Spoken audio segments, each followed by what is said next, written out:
Tackle Junkies, what's going on, fellas? Really appreciate you guys clicking on the video. If you haven't subscribed to the channel yet, definitely subscribe. Don't forget to ring that bell, the way you get notified every time I pump out a new video. If you like the video, don't forget to smash that thumbs up. Leave some comments down below. Today, we're going to review the new Okuma Helios SX baitcaster.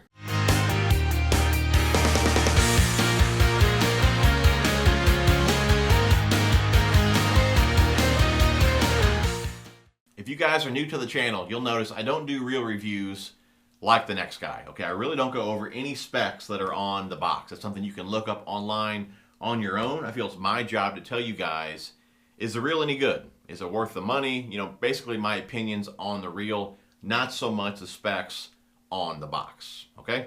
Now, if you've used Okuma reels in the past, mainly the Helios or the TCS, you will notice the difference right away compared to the new SX. Now, as far as feel and hand goes, pretty similar. The SX is a tad lighter, really not that noticeable, but what you will notice is the bigger handle there. Go and line these up real fast. The bigger handle on the SX, okay, and the reel itself is a hair more compact, and that has to do with the static drag system on the new SX reel.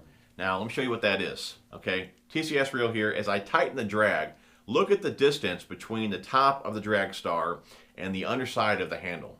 As I tighten it, you start to see more and more daylight there, okay? As I loosen it, you'll notice that the drag star comes back up to the underside of the handle, okay?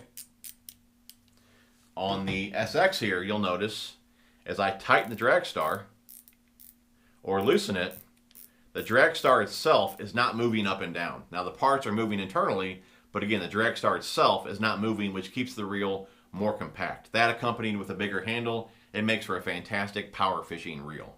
One thing to point out here, it does have a clicking tension knob.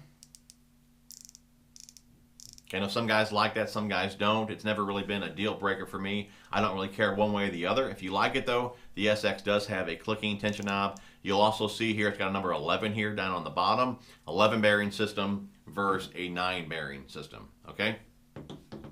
Hop on over here to the side cover here. Easy to pop off and on.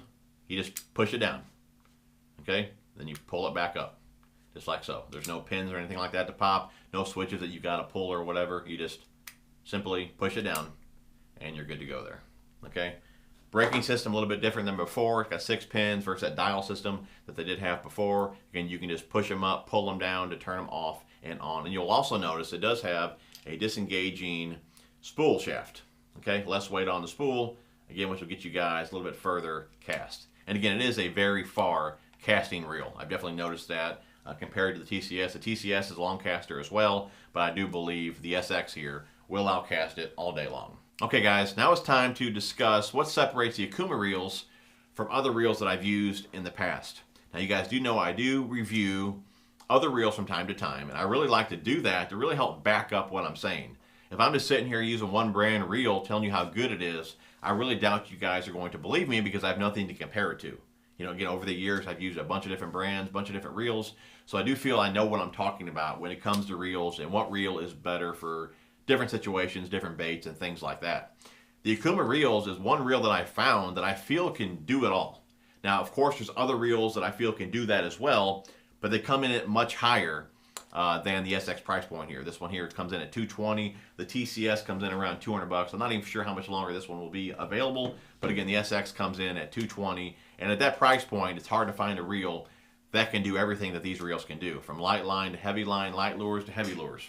Now, some of you guys, that may not even make a difference, okay? I just like all my combos to feel the same.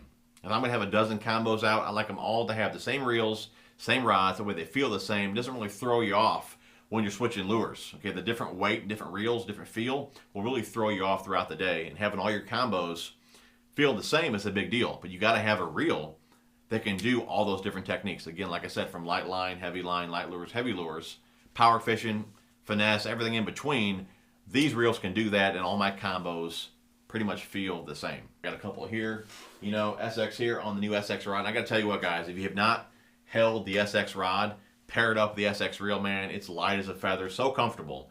But again, I got a couple of them here, one with a scrounger head on it, you know, with 10-pound test. I got one here with a Texas rig on it with 17-pound test. You know what I'm saying? light line, heavy line, different lures. That reel can do it all, no problem. Just match the right rod to whatever technique you're trying to do, and the reel will do its job as well. Again, they come in a 6-speed, 6.6, 7.3, 8.1, so a few different gear ratios depending on your needs. Guys, definitely check them out. You'll dig them for sure. Hope you guys enjoyed the reel review. If you did, smash the thumbs up. Thanks for watching, guys. We will see you guys on the next one.